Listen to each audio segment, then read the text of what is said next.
Hello YouTube. It is Berbizooka. The best vitamins to protect against colds named.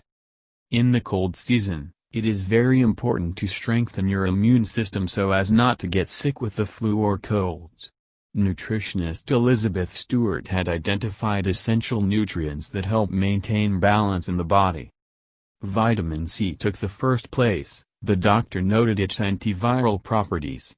Plus, she says, it really helps in treating the infection.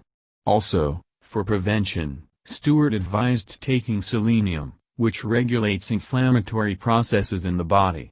It is also recommended to consume zinc to support and develop immune cells. Beta-glucans activate cellular immunity against infection, Stewart says. These substances are found in oats, whole grains, and mushrooms.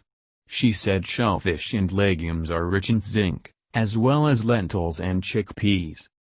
Snack on Brazil nuts for selenium, or make a delicious chicken dish, she commented to Express.